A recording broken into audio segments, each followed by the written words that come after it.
Hi అండి. చూడండి friends, ఈరోజు వచ్చేసి ఇక్కడైతే నేను సాదా బ్లౌజ్ అనేది ఈజీగా ఎలా కట్ చేసుకోవాలో చూపిస్తాను, చూసేయండి. అయితే ఇక్కడ చూడండి, హ్యాండ్స్ అనేది నేను ఫస్ట్ కట్ చేస్తానండి. హ్యాండ్స్ వచ్చేసి మనకి డబల్ ఫోల్డింగ్లో ఉండాలి. ఇది వచ్చేసి 1 మీటర్ క్లాత్ అండి. 1 మీటర్ క్లాత్ని మనము అంచులు అనేది కిందికి వచ్చే విధంగా వేసుకొని ఇలా వేసుకున్నామంటే మనకి జాయింట్స్ అనేది పడకుండా క్లాత్ అనేది పెద్దగా వచ్చేస్తుంది. చూడండి, ఇక్కడ యాజ్ టీజ్గా ఎలా ఉందో అలా మార్క్ చేస్తున్నాను. కుట్లకి పైకి ఉంది కదా, అయితే కిందికి వచ్చే క్లాత్ ఎంత వరకు ఉందో అంతవరకు అయితే పెట్టేసుకోవాలి. ఇక్కడ బ్యాక్ చూసుకున్నామంటే మనకి పర్ఫెక్ట్గా హ్యాండ్ క్లాత్ ఎంతవరకు ఉందో తెలుస్తుంది కుట్లతో సహా. అయితే ఇలా హ్యాండ్ లూజు, చంక లూజ్ అనేది ఇలా మార్క్ చేసుకోవాలి. షోల్డర్ నుంచి చంక లూజ్ వరకు, ఫస్ట్ కుట్టు వరకు మాత్రం ఇలా లూజ్ చూసుకోవాలి. నెక్స్ట్ వచ్చేసి ఇక్కడ చూడండి, ఇలా హ్యాండ్ పొడవు వచ్చేసి 10 ఇంచెస్ ఉంది. అయితే ఇక్కడ మనం 1/2 ఇంచెస్ తీసుకోవాలి కదా, ఆ ఖర్చుకు తీసేస్తే 9.5 అయితే వచ్చిందండి. ఇక్కడ 1 ఇంచు మనం పట్టి పెట్టుకోనికైతే 1 ఇంచ్ తీసుకున్నాము. ఇక్కడ ఒక లైన్ వేసుకుంటే మనకి కరెక్ట్గా తెలుస్తుందని ఒక లైన్ వేసాను. అయితే ఇక్కడ 7 వచ్చేసిందండి. అంటే చంక లూజ్ అనేది 7 అయితే ఉంది మనకి. ఇలా 2 ఇంచెస్ నుంచి చంక లూజ్ వరకు ఇలా మార్క్ చేసుకున్నామంటే లోతు అనేది తీసుకోవచ్చు మనము. ఇది నేను కుట్టేటప్పుడు మాత్రమే కట్ చేశానండి. ఫస్ట్ అయితే కట్ చేయడం గుర్తుండదని. ఇక్కడ చూడండి, ఇక్కడ లైన్ వేసుకుంటే నేను చంక డౌన్ అనేది ఎంత తీసుకున్నాను అనేది తెలుస్తుంది. 9.5 కదా, హ్యాండ్ పొడవు వచ్చేసి 3 ఇంచెస్ చంక డౌను. అయితే చూడండి ఫ్రెండ్స్, ఇక్కడ 3 ఇంచెస్కి ఇలా చూసుకున్నామంటే మనకి ఎగ్జాక్ట్గా వచ్చింది. చూసారా, పైనుంచి కింది వరకు అంతే ఉంది. 3 ఇంచెస్ చంక డౌన్ అనేది, 9.5 హ్యాండ్ పొడవు, చంక డౌన్ అనేది 3 ఇంచెస్. ఇలా నీట్గా కట్ చేసుకున్నామంటే మనకి ఎగ్జాక్ట్గా హ్యాండ్ అయితే వచ్చేస్తుంది. కరెక్ట్గా వస్తుందండి మనం ఇలా కట్ చేసుకున్నామంటే. లోత్ అనేది నేను తర్వాత కుట్టేటప్పుడు తీస్తాను, ఎందుకంటే మనకు ముందే తీసే గుర్తుండదు కదా, అందుకని నేనైతే అలా చేస్తానండి. అది మీ ఇష్టం కుట్టేటప్పుడు, కట్ చేసుకునేటప్పుడు. అయితే ఇక్కడ మొత్తం బ్లౌజ్ అనేది ఉల్టా తీసేయాలి. ఉల్టా తీసుకొని ఇక్కడ చూడండి, మొత్తం ఫోల్డింగ్ అయితే ఇలా వేసుకొని లోపలికి మనకు కాజాపట్టి, ఉక్స్ పట్టి కూడా బయటకు ఉపయోగకుండా ఇలా నీట్గా పెట్టుకుంటే నెక్ అనేది మనకు కరెక్ట్గా తెలుస్తుంది. ఇలా చూసుకున్నామంటే ఇక్కడ కరెక్ట్గా చూసుకొని కింద ఒక 1/2 ఇంచ్కి అయితే మార్క్ చేసుకోవాలి ఇలా. అయితే ఇది ఎక్స్ట్రా 2 ఇంచెస్, అంటే ఉన్నదానికన్నా ఒక 2 ఇంచెస్ ఎందుకు పెట్టాను అనేది మీకు చూపిస్తాను. ఇప్పుడు చూడండి, నెక్ అనేది ఇట్లా చూసుకోవాలి. 1/2 ఇంచు పైకి మార్క్ చేసుకున్నామంటే మనం కుట్టిన తర్వాత మనము పెట్టుకున్న దానికి పర్ఫెక్ట్గా మ్యాచ్ అయిపోతుంది.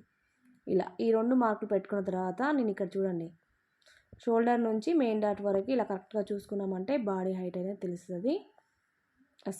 బ్లౌజ్ హైట్ అనేది కరెక్ట్గా తెలుస్తుంది. ఇక్కడ 5 ఇంచెస్ షోల్డర్ అండ్ నెక్ వచ్చేసి 5 ఇంచెస్ పెట్టాను కదా, ఇక్కడ కరెక్ట్గా మనకు చంక డౌన్ దగ్గర కూడా 5 ఇంచెస్కి మార్క్ చేసుకొని, అంటే పైన మార్క్ చేసాం కదండి, అక్కడ నుంచి అలా మార్క్ చేసుకున్నామంటే ఇక్కడ చంక డౌన్ అనేది 5.5, 1 ఇంచు లోతు మొత్తం ఇలా తీసుకున్నామంటే కరెక్ట్గా ముడత రాకుండా నీట్గా వస్తుందండి. అయితే ఇది ఫిట్టింగ్, ఎగ్జాక్ట్ ఫిట్టింగ్ కోసం ఫస్ట్ మార్క్ చేసాం కదా, అయితే దానికి 1 ఇంచు డాట్స్కి 2 ఇంచెస్ ఖర్చు కోసం ఇది స్ట్రైట్గా ఒక డాట్ అయితే ఇలా వేసుకోవాలి. బ్యాక్ సైడ్ షోల్డర్ నుంచి స్ట్రైట్గా వేసుకుంటే మనకు కరెక్ట్గా వస్తుంది బ్యాక్ సైడ్ డాటు. 1/2 ఇంచు వెడల్పుతోనైతే తీసుకోండి, ఎగ్జాక్ట్గా వస్తుంది మీకు ఫిట్టింగ్ అనేది. ఇక్కడ చూడండి, చంక లూజ్ అనేది ఇలా చూసుకోవాలి. ఇక్కడ నుంచి మనకి కరెక్ట్గా ఇక్కడ మ్యాచ్ కావాలి, ఎందుకంటే డాట్స్ కదండి ఇది. ఇలా ఈ డాట్స్ కోసం ఇది లోపలికి వెళ్ళిపోతుంది మనకి క్రాస్గా. ఫస్ట్ గీసిన చూడండి లైన్ అలా వస్తుంది షేప్ అయితే. ఇది ఎందుకు మార్క్ చేశాను క్రాస్గా అంటే ఐడియా కోసం మీకు, డాట్స్ కానీ అది. అయితే 2 ఇంచెస్ నెక్ ఉందండి,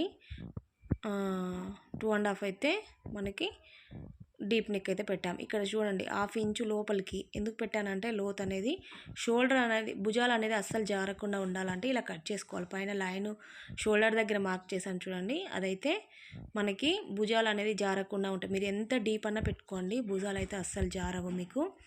అందుకని ఇలా కట్ చేసుకోండి. కట్ చేసేటప్పుడు నేను కుట్టేటప్పుడు అయితే ఖచ్చితంగా ప్రతి బ్లౌజ్ ఇలా కట్ చేశానండి. అలా కట్ చేస్తేనే మనకి భుజాలు అనేది జారకుండా ఉంటాయి.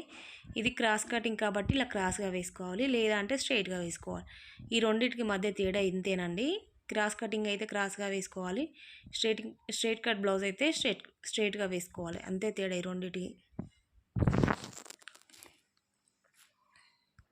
ఇలా క్రాస్గా వేసుకున్న తర్వాత ఇప్పుడు మార్క్ అయితే చేసుకోండి. మొత్తం మనం క్రాస్ కటింగ్ కాబట్టి మొత్తం ఎలా ఉందో అలా యాజ్ ఇట్ ఈజ్ ఇలా మార్క్ చేసుకున్న తర్వాత ఇప్పుడు బ్యాక్ పార్ట్ అనేది పక్కన పెట్టుకొని ఇప్పుడైతే మనం సైజ్ బ్లౌజ్ తీసుకోవాలండి. సైజ్ బ్లౌజ్ తీసుకొని ఇలా చూసుకోవాలి. షోల్డర్ నుంచి మెయిన్ డాట్ వరకు అయితే ఇలా పట్టుకోవాలండి. పట్టుకొని కరెక్ట్గా మనం నెక్ అయితే మార్క్ చేసుకోవాలి. ముందు నెక్ అనేది కరెక్ట్గా చూసుకోవాలి. ఇలా ఎలా ఉందో అలా మొత్తం మార్క్ చేసుకొని ఇక్కడ 4 హుక్స్ల వరకు మాత్రం తీసుకోవాలి. మనం 4 హుక్స్ల వరకు ఇలా తర్వాత షోల్డర్ నుంచి మెయిన్ డాట్ వరకు ఇలా చూసుకోవాలి. నెక్స్ట్ ఫ్రంట్ పార్ట్ ఎంతవరకు అవుతుందో అంతవరకు, చంక దగ్గర నుంచి ఫ్రంట్ పార్ట్ ఉన్నంతవరకు ఇలా మొత్తం మార్క్ చేసుకొని కట్ చేసుకోవడమే. సింపుల్గా అండి.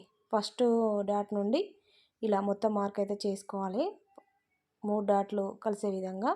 ఇక్కడ క్రాస్గా ఎందుకు వస్తుంది అంటే ఫిట్టింగ్ అనేది బాగా వస్తుందండి ఇలా క్రాస్గా తీసుకుంటే. ఇలా నీట్గా కట్ చేసుకోవాలి.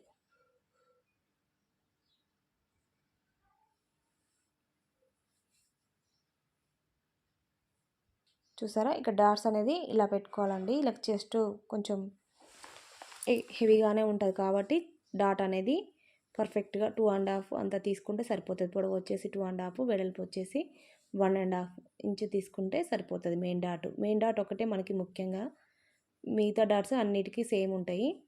ఏ బ్లౌజ్కైనా అంతేనండి. ఇక్కడ వచ్చేసి షేప్ పట్టీలు అయితే 3 ఇంచెస్ పొడవు, 2.5 అయితే డౌన్ అండి మధ్యలో. ఎందుకంటే ఇలా తీసుకుంటే సరిపోతుంది ఈమెకి. నాకు ఎప్పుడు కుడతాను కాబట్టి రెగ్యులర్గా నాకు అర్థమవుతుంది, అందుకని చూపిస్తున్నాను మీకు. 3 ఇంచెస్ అయితే పొడవండి, 2.5 డౌన్ మధ్యలో. ఓకే ఫ్రెండ్స్, ఇంతే ఈ వీడియో అయితే. మీకు నచ్చితే లైక్ చేయండి, అలాగే సబ్స్క్రైబ్ చేసుకోండి friends. Thank you for watching.